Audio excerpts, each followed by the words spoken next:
want to start with just a quick opening, and then we'll take Hey, great to see all you guys again. Super excited about this season. Last year was a blast, and hopefully we can have a similar amount of fun. Any questions? We got to ask, can you talk about the trade at all? Or, No, I can't comment on anything that's yet to happen. So, no. Last season at this time you came in and said that emphatically a goal was you got to win the playoff series. What do you see as the goal of this group going into this season? I think our room thinks we can win a championship, but it's not a zero-sum season. If we don't win a championship, it won't be an unsuccessful season. But we have to believe for it to become reality. We tasted postseason success last year. We haven't in a long, long time. I think we're really proud of the core we have, and we think we can play with anybody. So right now, what we've talked about all summer is getting better. The Western Conference is maybe the best it's ever been. So certainly we know it won't be easy, but we have a tremendous amount of confidence in ourselves, and we're looking forward to the season. Generally speaking, how has this new collective bargaining agreement and the economic landscape affected how you guys make decisions from a roster standpoint and what you're factoring in and how you're kind of trying to live within the new rules? Yeah, I mean, it's great that we have labor peace, but it's not great that you get a new CBA kind of mid-flow and you're trying to team build. So certainly the financials of any team are going to be paramount to how they build teams, but our goal is to be a championship level team. We think we're at that part. You know, we certainly haven't done that, but we think we belong to be in the discussion, and we want to be a sustained six team. We want to have different iterations around Anthony. He's so young, so we're going to see various teams built around him, and we're super excited about where we are now, and we're excited about where we're going to be in the future. How do you feel like this roster is better now than it was when it concluded last season? Well, much wiser, a lot more experience. I think inevitably, if you've never done it, you question if you can do it. And I've never seen a better gym than we saw this summer. So the challenge this summer was don't be content. And I think every guy came back a better version of themselves. What advantage is it for a team when you have a good depth of wings? Two-way guys, they can do a lot of different things. Like just having a lot of options there, like we've seen like the Celtics obviously had a lot of that. Is there a pretty big advantage in terms of kind of continuing to build that up in that area? Versatility certainly helps with team building, and the NBA is becoming largely positionless. And we have a clear one in Mike and a clear five in Rudy, so it can be beneficial to have a bunch of switchable guys in between. So we like our collection of wings, both established and guys that are coming. Again, some of the young guys have been really impressive this summer. They're chomping at the bit to get bigger roles. So, the versatility is something we're always looking for, and we're lucky to have a bunch of guys that kind of check that box. Tim, I'm told that you and Chris Finch, in off-season, we kind of lose track of you guys, but one of the big things that you do is talk to players about what their role is going to be and sell them on their role and explain, in direct honesty what it's going to be. Can you tell us about that process as a GM, defining, telling, leaving little uncertainty for players as to what their expectations should be? Well, I'm so fortunate to have such a great coaching staff that, I joke with players, once you're here, it's up to Finchy. But we want to always be very transparent about what we expect, and we want to be on the same page. So I think, like any walk of industry, people want honesty, and we try to be honest and direct with what will get you on the court, what we need from you in particular. And again, Finchy's as good as anyone in the league doing that. Did you learn much from the Olympics with all your players playing? It was really cool to watch. It was really fun to be a fan. I was actually lucky enough to go to the final game. It was, no offense, Rudy, it was fun to be an American and root for the U.S. team. I thought it was an awesome Olympics. It was great to see all these guys get additional experience, additional pressure-packed experience. So I thought it was, again, not just our gym, but the guys weren't in our gym. We knew they were getting better and playing meaningful basketball. Tim, can you talk about the passing of Mutombo? Did you get a chance to know him when he was playing? Yeah, we lost. Basketball lost one of his greatest gentlemen, and not just basketball in the world. He's a real global citizen. I was lucky enough to travel to Africa with Dikembe. Being in D.C. forever, I got to know him fairly well. He's you won't meet a better guy, and you won't meet a better guy who cared more about the game and who cared more about his native country. The stuff he was doing back home was amazing. A real pioneer. And, it's a tremendous loss, certainly in the basketball world, but in the world period. He's just a legend, and it'll be tough to be here without him. Tim, you at the end of last season, the final 20 games, you got to look at Anthony in a different role. Carl was injured. Reflecting on kind of, taking the summer, what happened in the playoffs, but how do you think about that stretch of time and kind of those last 20 games, what you saw from Anthony and maybe the group as a whole? Well, we continue to challenge Anthony because we think he'd be one of the best players ever, and that we don't say that lightly.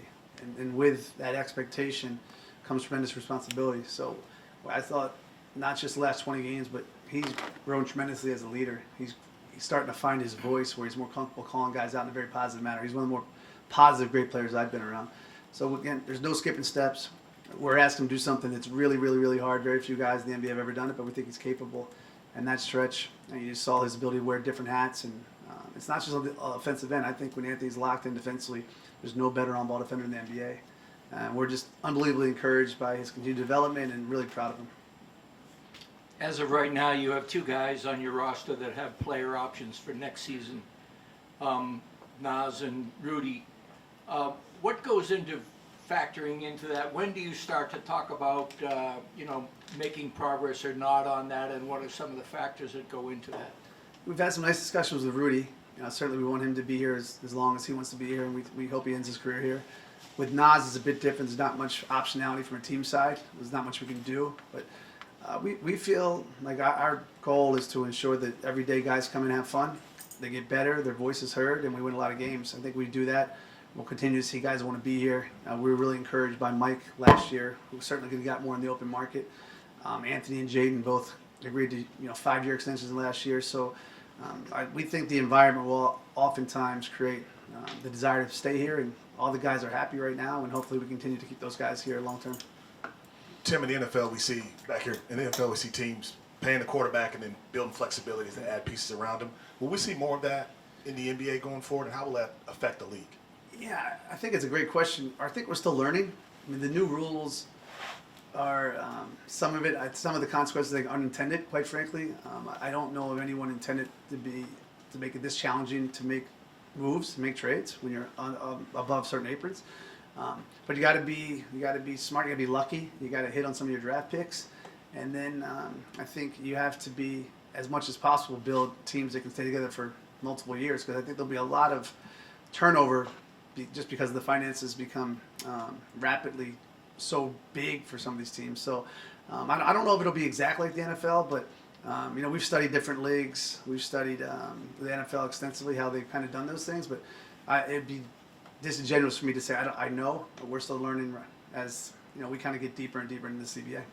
And then we saw, Steph, LeBron, KD kind of take Ant, under their wings in the Olympic experience. How do you think that helped him and affected him?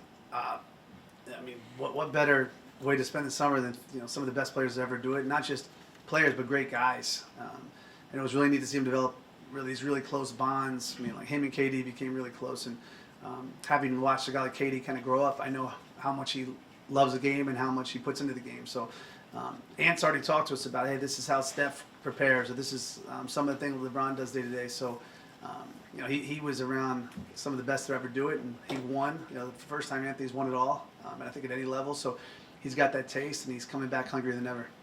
What are the advantages of running it back with the same personnel versus bringing in a couple of fresh, new people to add new energy to the roster? Yeah, I don't think there's any certain answer. Maybe if you look at the last, decade of teams that have appeared in the conference championship, there's a lot that run it back. There's a few that made major changes. There's a lot that returned without making changes. So I don't know if there's anything that's really linear that connects if you want to bring it all back or you want to make major changes. But I think anytime you bring fresh energy, it can be beneficial. I think anytime you can add depth, it can be beneficial. But only time will tell. We're not sure what we're going to look like, but we can't wait to start on Friday. Chris has talked about wanting to improve offensively this year. How do you think you make that happen? I mean, Chris is such a good coach. We have such confidence in Finchie's ability to put people in the right spots. I think we'll see a tremendous jump from Jaden this year. The contract's done. He had a great summer. I think Nas, his best basketball is in front of him, and sometimes we forget how young Anthony is. So his development, it's been so dramatic and rapid, but we forget that it's really just beginning. He's still just a baby. Tim, you mentioned talking about building this team around Anthony in the future, how much dialogue and communication do you have with him in terms of your vision for this team with him, and what's kind of his reaction to what you guys are talking about in terms of building this team around?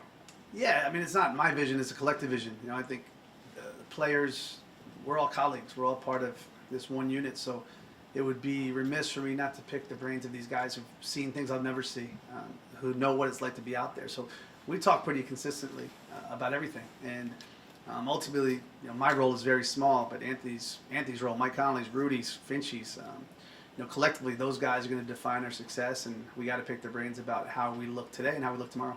Couple more guys. You said even first year you were here that you have to build around Anthony and try to make sure that, you know, his competitiveness and all that stuff is in peak form.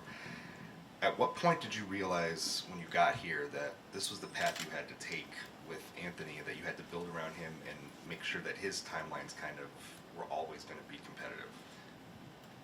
Again, it's not some well-laid plan. A lot of it was luck, and I was very fortunate to have these great partners in ownership and Finchie and this really, really good roster. But I don't think, I think one of the hardest things in the NBA is to learn to win. You can learn to lose, and the habits that you develop in those, you know, really important early times, you never lose them. So you can win to a certain level, but I think you can reach a glass ceiling if you're allowed to skip steps and you don't develop habits that are generally commensurate with elite winning. So Anthony's developing those habits. Jaden, Nas, these guys, if you look at the win percentage of those number one picks and look where Ant is, like, again, unbelievably proud of him to be able to win that much. But oftentimes, I think late in careers, the issues that we see with guys were developed early. They were just looked past because they were so productive individually. So we didn't want to allow Anthony to play meaningless basketball or develop bad habits, and it's been the opposite. His habits are elite, and I think because of that, we'll see these tremendous jumps each and every year. Tim, what are realistic expectations for Rob Dillingham this year? I think he's dynamic with the ball. I think people will be very surprised by his playmaking. I think it's a real point. He cares. We've kind of been blown away with the work ethic and care factor of a bunch of our young guys this summer. He's coming from a storied program, playing for Coach Cal. But specific to role, it's up to Finchie. You know, it won't be given. We think he can help us. He brings some things we presently lack, with the quickness, the ability to create a shot whenever he wants. But you know, it's a blessing and a curse to be drafted to a good team where the minutes aren't just given to you. So he's ready for the challenge, and we're hopeful as he gets more and more comfortable in the NBA that he can make an impact sooner rather than later. Thank you, Tim. Thanks. Thanks.